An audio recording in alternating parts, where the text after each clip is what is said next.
வாழ்க வையகம் வாழ்க வளத்துடன் உலகெங்கும் இருக்கும் சர்வம் டிவி மக்களுக்கு டாக்டர் டிவைன் தினேஷன் அன்பான வணக்கங்கள். சரி, ஆவணி மாத பலன்கள் பார்க்க போகிறோம். ஆவணி மாத பலன் நம்ம பொதுவாக பார்ப்போங்க, சரியா? ஆனால் இப்போ என்ன, நம்ம ஒரு விஷயத்துக்கு ஏற்ற மாதிரி நம்ம ஒரு வீடியோ போடுறோம். இந்த வீடியோ எதுக்கு அப்படின்னா, திடீர் அதிர்ஷ்டம் இல்லைன்னா அதிர்ஷ்டம் அடிக்கிறது எந்தெந்த ராசிக்கு ஒரு டாப் 4 ராசி எடுத்து சொல்கிறேன். இவங்களுக்கு ஏதோ ஒரு விதத்தில் அதிர்ஷ்டம் அடிக்கும். பணமோ, குடும்பமோ, வேலையோ, பிஸ்னஸோ, உங்களுடைய தனிப்பட்ட ஜாதகம், உங்களுடைய ராசி லக்னம் நட்சத்திரம் காம்பினேஷன் வச்சு, உங்கள் கிரக நிலைமைகளை வச்சு எந்த அதிர்ஷ்டம்ன்றது தெரிய வரும். அது ஜாதகமாக கிடச்சா நம்ம பார்க்கலாம், இல்லைன்னா பொதுவாக உங்களோட அமைப்பை பொறுத்து ஏதோ ஒரு அதிர்ஷ்டம் நடக்கும். ஆனால் ஏதோ ஒரு அதிர்ஷ்டம் வரும். அது எந்த ராசி லக்னம் அப்படின்றத இப்போ பார்க்க போகிறோம். ராசி லக்னத்துக்கும் பார்க்கலாம். லக்னம்னா உங்கள் கட்டத்தில் லா போட்டு 2 கோடு போட்டிருக்கோம். நான் சொல்ல போகிற இந்த 4 லக்னங்களில் நீங்கள் வந்தீங்கன்னா ஏதோ ஒரு விதமான நல்லது இந்த ஆவணி மாதம் நடக்கும். சரி, ஓகே. யார் ஃபஸ்ட்டு அப்படின்னா, முதல்ல கடகராசி. ஏன்னா கடகராசியில் தான் குரு உச்சம் பெற்று இருக்கார். ஒன்று, உங்களுடைய 2வது வீட்டிலலாம் பார்த்திங்கன்னா சூரியன் புதன் காம்பினேஷன் இருக்குது. கேது இருக்கார், கொஞ்சம் டிஸ்டர்ப் பண்ணுவார். ஆனால் சூரியன் புதன் காம்பினேஷன் இருக்குது. அதனால் இந்த கடகராசி கடக லக்னம் இவங்களுக்கு ஏதோ ஒரு விதமாக நல்லது நடக்கும். மெயினாக திருமணம் சார்ந்து, குழந்தை பாக்கியம் சார்ந்து, இதெல்லாம் சார்ந்து உங்களுக்கு நிறைய நல்லது நடக்கும். ஒன்று. அடுத்த ராசி நீங்கள் யாருன்னு பார்த்தீங்கன்னா விருச்சகம். விருச்சகத்தையும் குரு பகவான் 5ஆம் பார்வையாக பார்க்கறதுனால உங்களுக்கும் நிறைய விஷயம் நல்லது நடக்கும். மெயினாக குழந்தை பாக்கியம் சார்ந்து நிறைய நல்ல விஷயம் நடக்கும். வேறு விருச்சகம் நிறைய பேர் அனாலிட்டிக்ஸ் மைண்டு நிறைய பிளான் பண்ணுவாங்க. நிறைய விஷயம் பிளான் பண்ணி அவங்களுக்கு தடங்களாக இருக்கும். நீங்கள் இது வரைக்கும் தடங்கலான விஷயங்கள் ஏதாவது கையில் எடுத்து இப்போ ட்ரை பண்ணிங்கன்னா, நீங்கள் ஒரு 2 ஸ்டெப்பு ஏறிங்கன்னா ஒரு 4-5 ஸ்டெப்பு உங்களை முன்னாடி முன்னேற்றும். அந்த மாதிரி ஒரு சூழ்நிலை இருக்குது. இந்த மாதத்தை சூப்பராக பயன்படுத்திக்குவோம், சரியா? 3வது ராசி லக்னம் யாருன்னா மகரம். மகரமும் நீங்கள் கடந்த ஒரு 8-9 வருஷம்லாம் அவங்க படாத அவஸ்தையே கிடையாது. அந்த மாதிரி இப்போ தான் ஒரு வருஷமாக கொஞ்சம் மூச்சு விட்டுட்டு நடமாடிட்டு இருப்பாங்க. அதுவும் சில பேர் எனக்கு அதுவும் இல்லை, ரொம்ப கஷ்டப்பட்டுருக்கேன் அப்படின்வாங்க. நீங்கள் இந்த டிசம்பர் 5 பார்த்தா ராகு பகவான் உங்கள் வீட்டில் வந்துடுவாருங்க, சரிங்களா? அதனால் உங்களுக்கு சனி பயிற்சி இல்லை, குரு பகவான் பார்க்குறது எல்லாமே சூப்பராக இருந்தாலும் இந்த மாதம் உங்களுக்கு இந்த ஆவணி மாதம் நல்லா யூஸ் பண்ணிக்கோங்க. ஏன்னா டிசம்பர்லேருந்து கொஞ்சம் டைம் டஃப் ஆகும். ஓகே, இந்த மாதம் உங்களுக்கு சூப்பராக இருக்க டைம். அதுவும் முக்கியமாக எந்தெந்த விஷயங்களில் சூப்பராக இருக்குன்னா, பிஸ்னஸில் சேல்ஸ் பண்ணுற விஷயம், பிஸ்னஸ், திருமணம் விஷயங்கள், இந்த மாதிரி பர்சனல் ப்ரொஃபஷ்னல் ரெண்டுமே ரொம்ப சூப்பராக இருக்குது. எவ்வளோ படுத்திக்கோங்க லைஃப்பில் ஏதோ ஒரு நல்ல விதமான அதிர்ஷ்டம் உங்களுக்கு கிடைக்கும். அடுத்து 4வது ராசி யாருன்னா, இவங்களுக்கு தான் ரொம்ப சந்தோஷம், ஒரு ரிலீஃபாக இருக்கும். மெயினாக யாருன்னா மீனம். மீனம்னா எங்களுக்கு போங்க சார் அப்படின்வாங்க. ஏன்னா ஜென்ம சனி வச்சு செஞ்சிட்ருக்கார் 1-1.5 வருஷமாக, சரியா? ஆனால் என்னென்னா குரு பகவான் 9ஆம் பார்வையாக பார்க்கறதுனால நிறைய விஷயங்கள் கொஞ்சம் ரிலாக்ஸ் ஆவீங்க. நிறைய விஷயம் நல்லா நடக்கும். மெயின் இந்த குழந்தை பாக்கியம் சம்மந்தமான விஷயங்கள் இதெல்லாம் நல்லா நடக்கும்.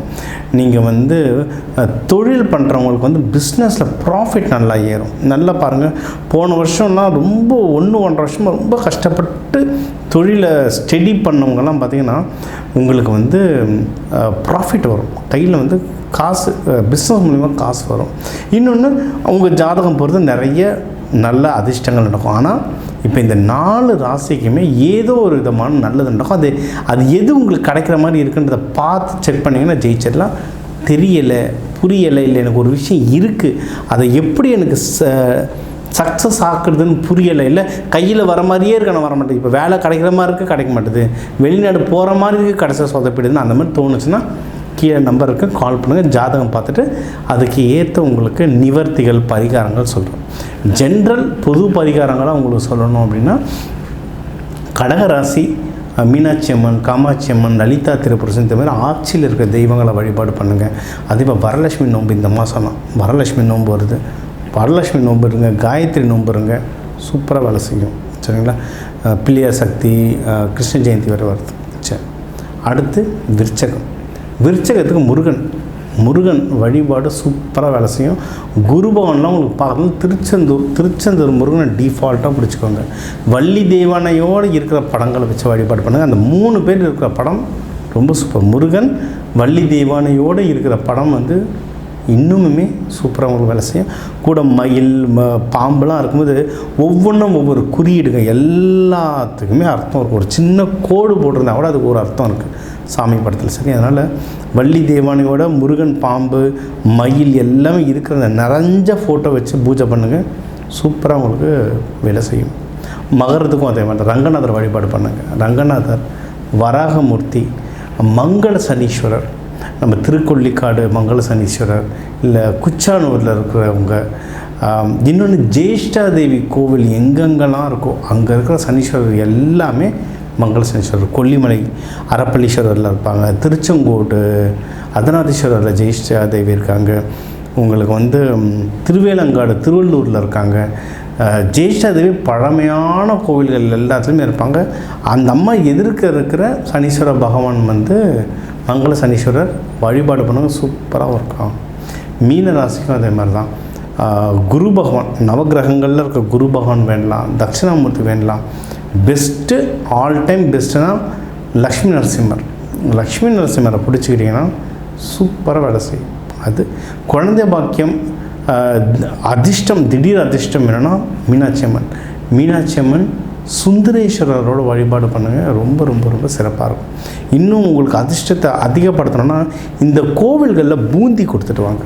இந்த கோவில்களில் ஒன்றும் அங்கே இருக்க குழந்தைங்களுக்கோ இல்லை அங்கே வரவங்களுக்கு நீங்கள் பூந்தி அன்னதானம் மாதிரி கொஞ்சம் கொஞ்சமாக கொடுத்துட்டு வந்தீங்கன்னா அந்த திடீர் அதிர்ஷ்டம் இல்லை ஏதோ ஒரு விதமான நல்ல அதிர்ஷ்டம்ன்றதை டக்குன்னு உங்களுக்கு தூக்கும். சரியா, இது ஒன்று. இதை தாண்டி சார் நீங்கள் சொல்கிறது எனக்கு மேட்ச் ஆகுது, அது எனக்கு நடக்கிற மாதிரி இருக்குது, ஆனால் ஏதோ விதமான தடங்களாக இருக்குன்னா ஜாதகம் பாருங்கள்.